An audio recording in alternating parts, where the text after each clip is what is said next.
real leadership is not just about giving orders or dictates. Rather, you have the example of Imam Hussein. He earned loyalty through character, integrity, shared commitment to a higher purpose or to higher standards, and conviction or belief in what you know to be right.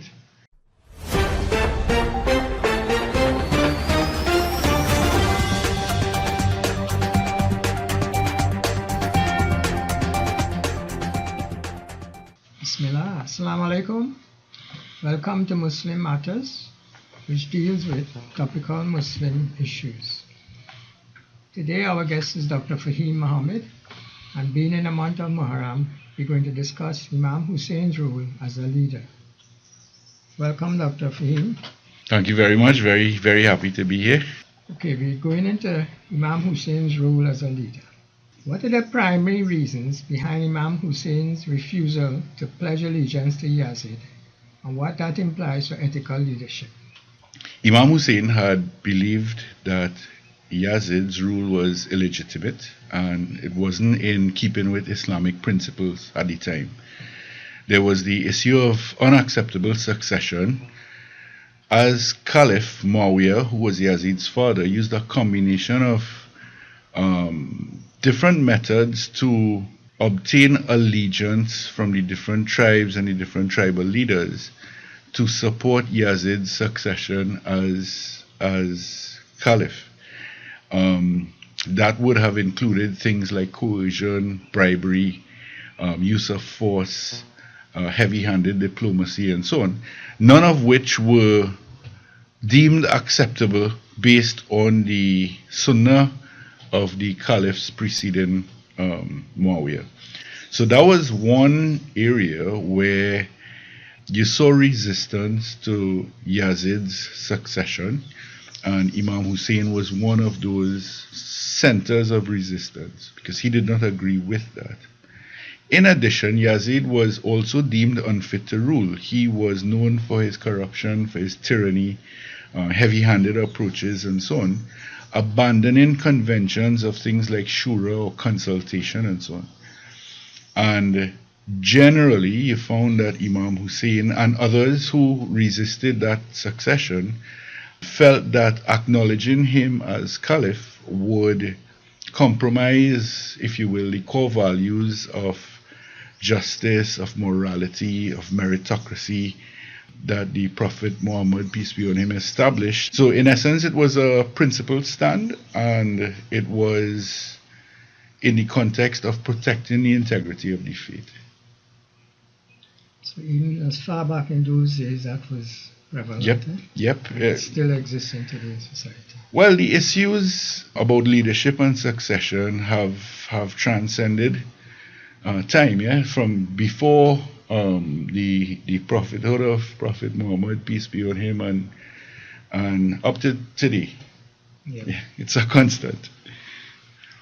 Okay. How did Imam Hussein maintain transparency and open communication with his companions about the dangers they faced?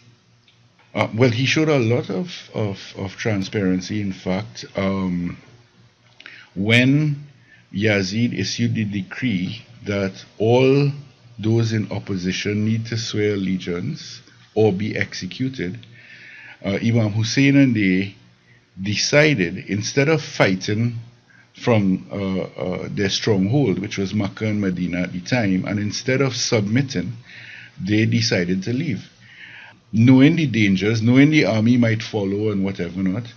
But they decided they're not going to be a part of this, they're not going to support it, nor are they going to cause bloodshed. So when Imam Hussein left, and with his followers, anywhere between 70 and 100 people, he was very clear to them that the situation had changed, i.e. the support that they were anticipating may not be there.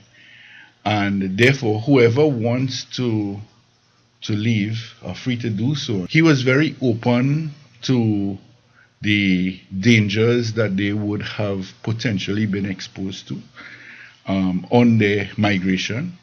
And on several occasions on the journey to Kufa, where he was ultimately headed, he explained to the companions the issues, the concerns, the betrayal that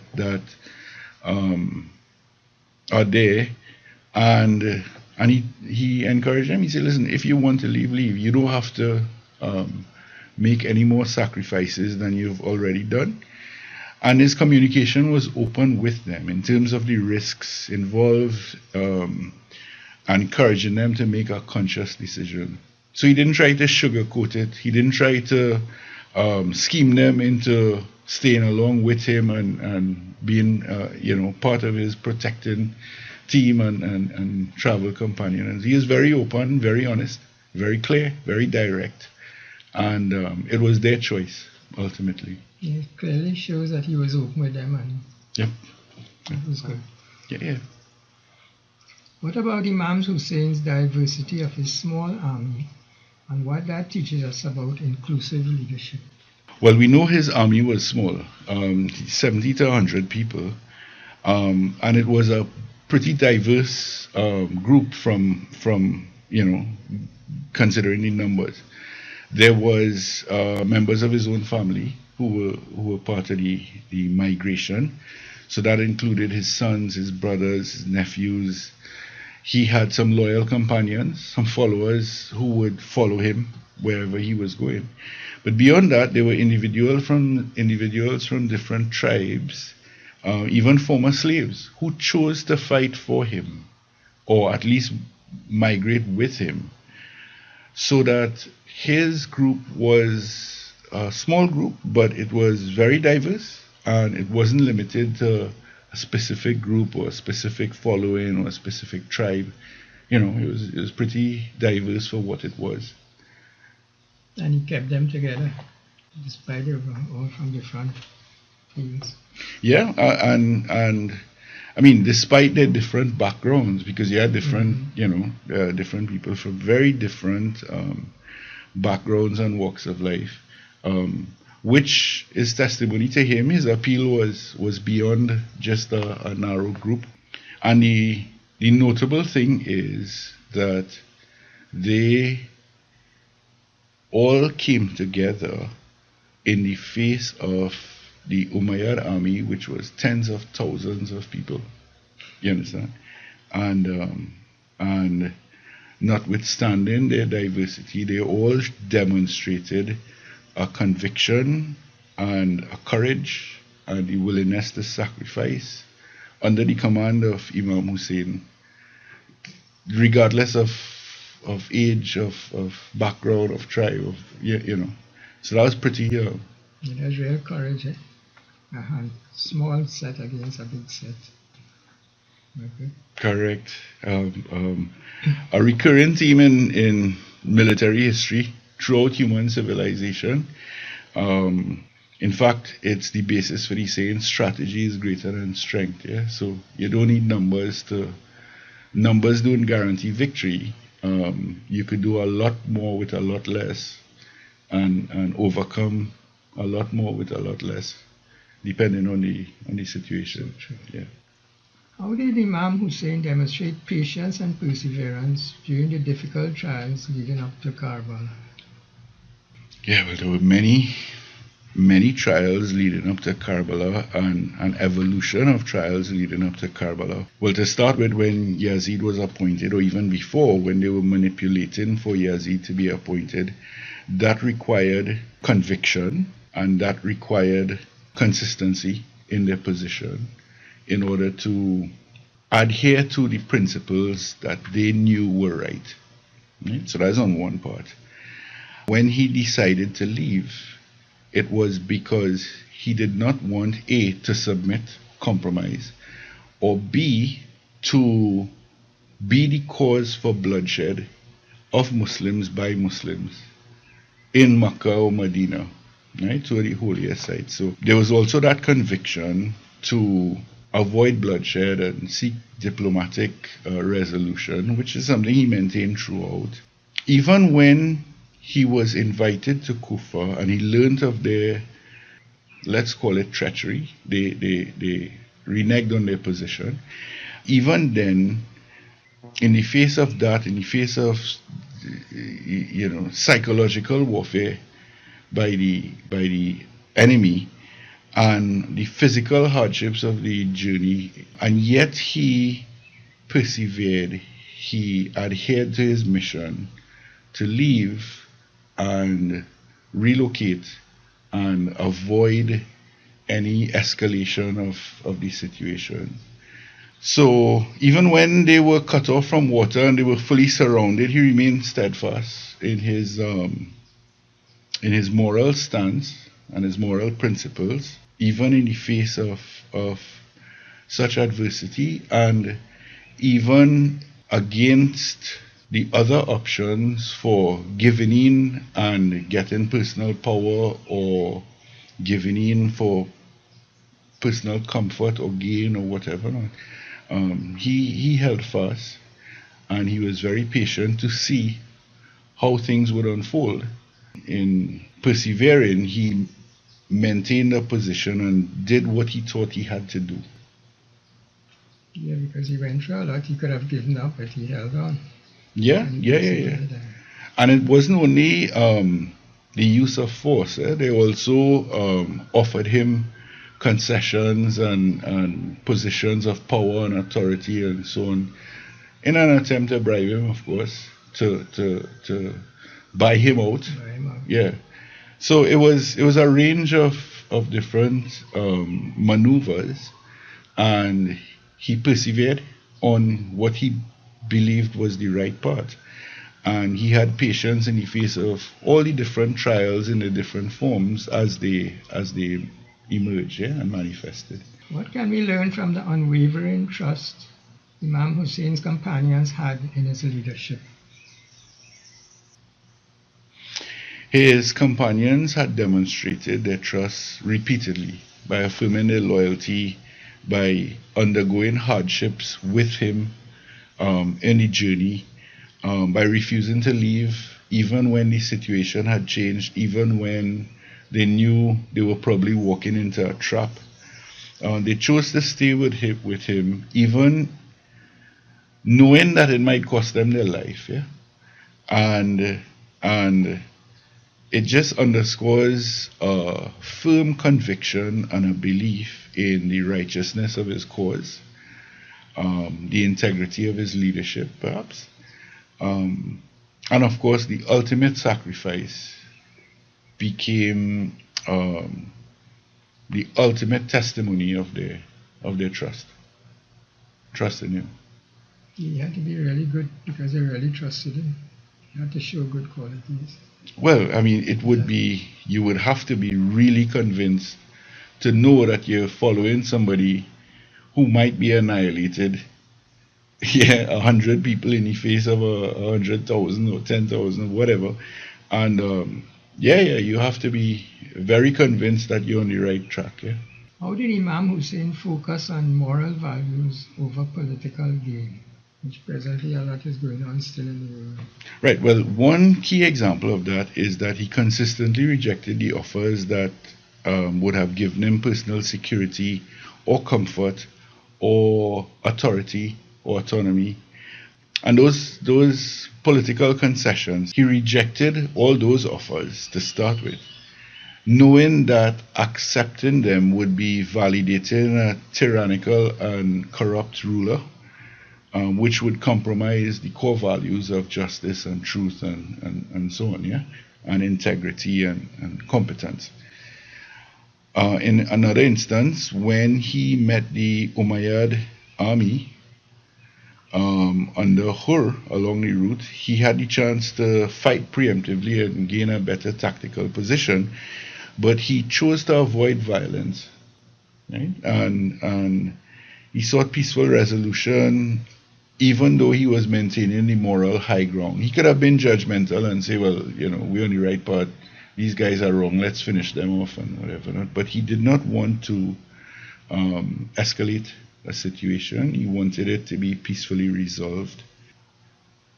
It's a legacy that even today serves as a powerful inspiration for modern movements, for any minority facing oppression or for persons facing justice or seeking justice and human rights.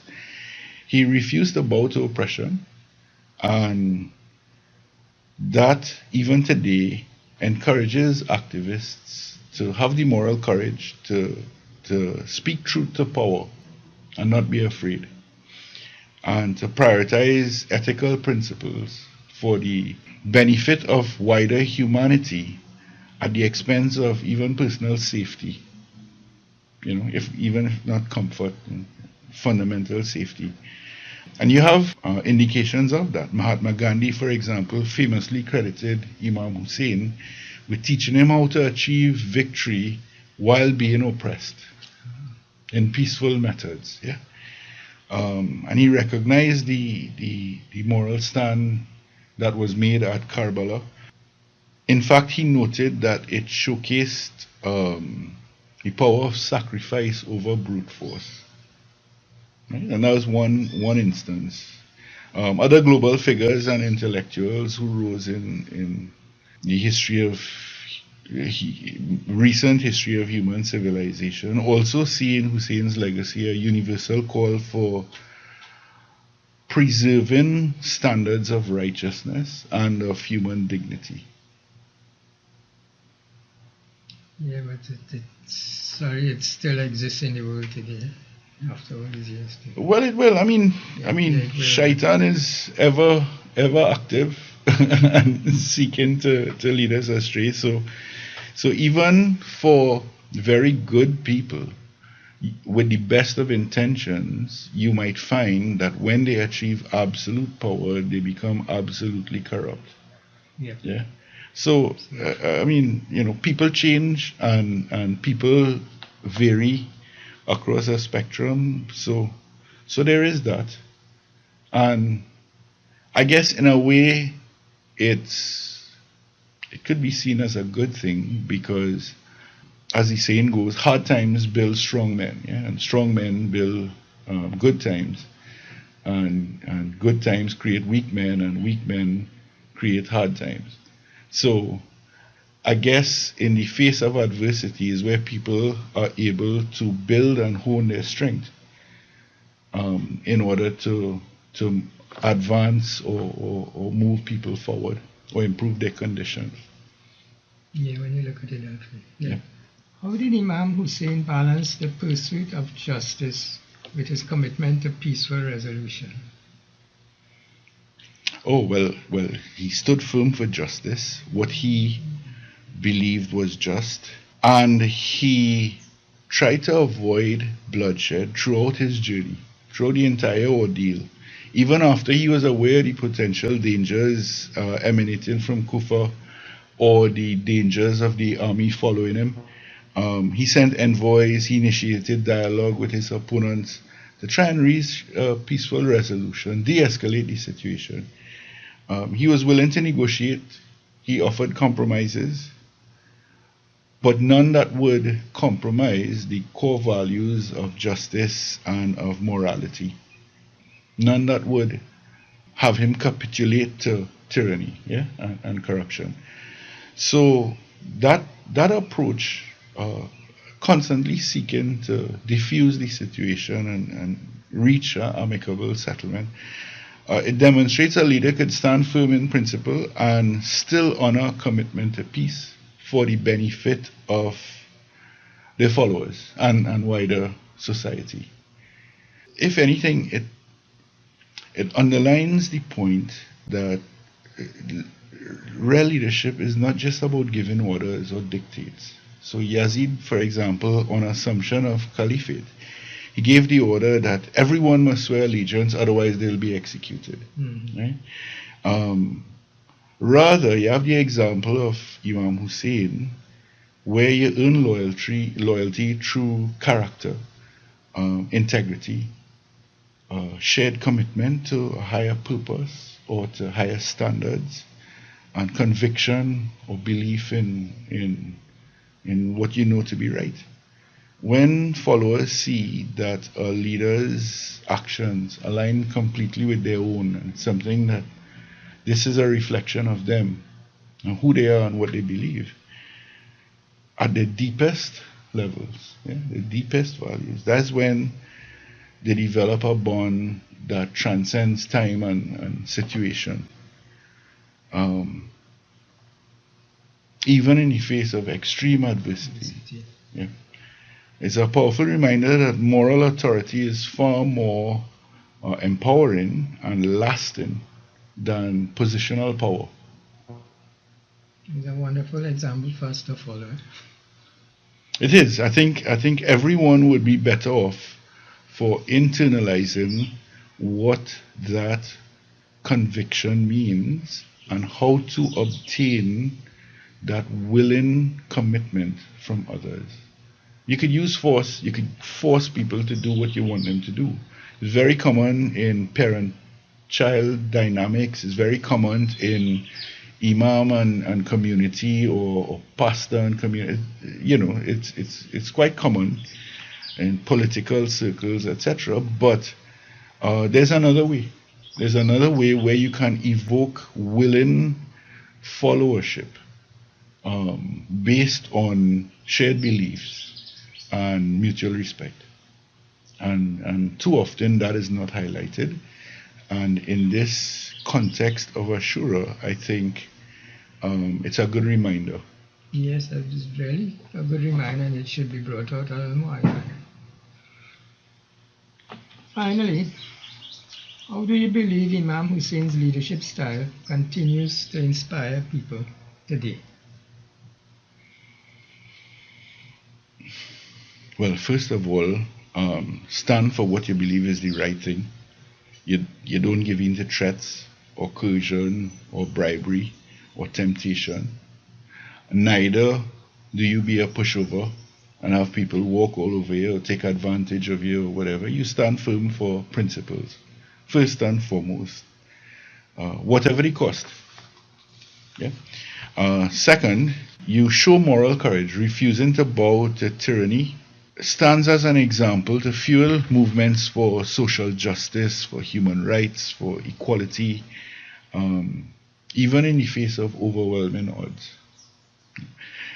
Striving for peace is another lasting legacy of the example of Imam Hussein and the day of Ashura. He could have capitalized on his resistance.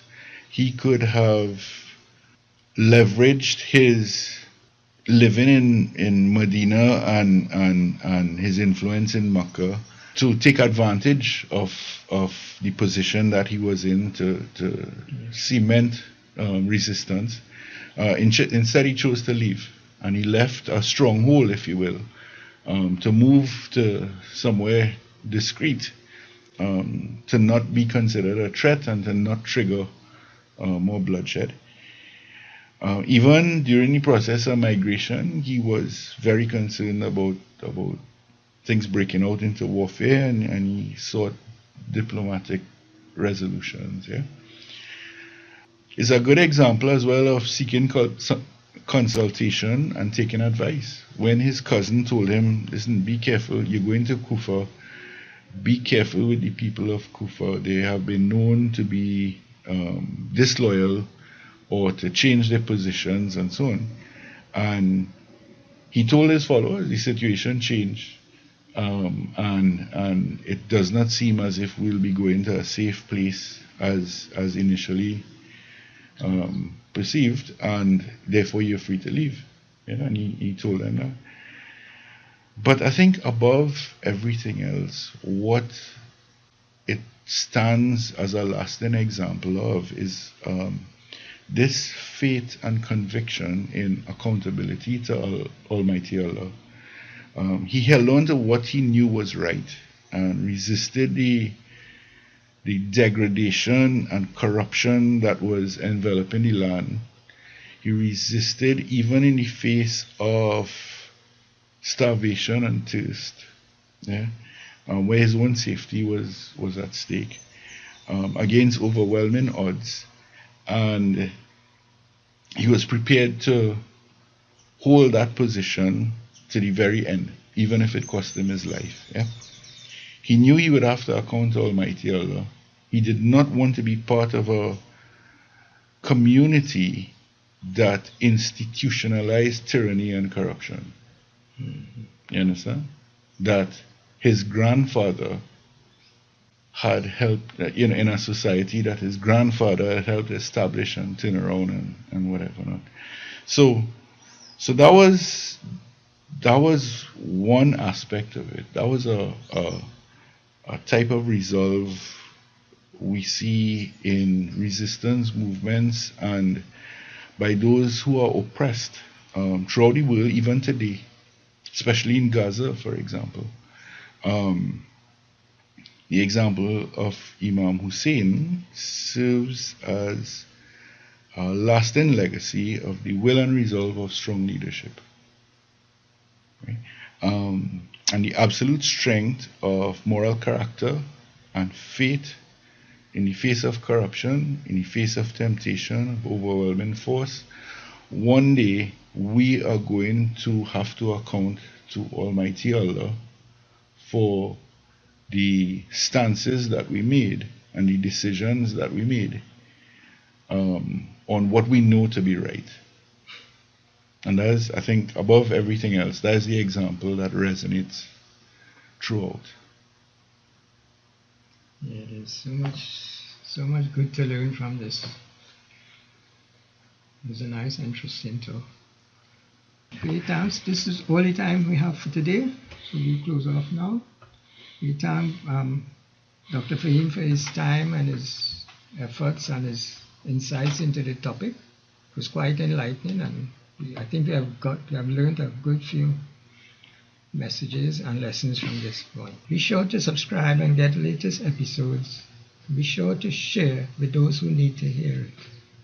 We hope you join us again for another episode of Muslim Matters, brought to you by the MAI Institute, so you can learn more about Islam, so to live the best life of this world and the hereafter.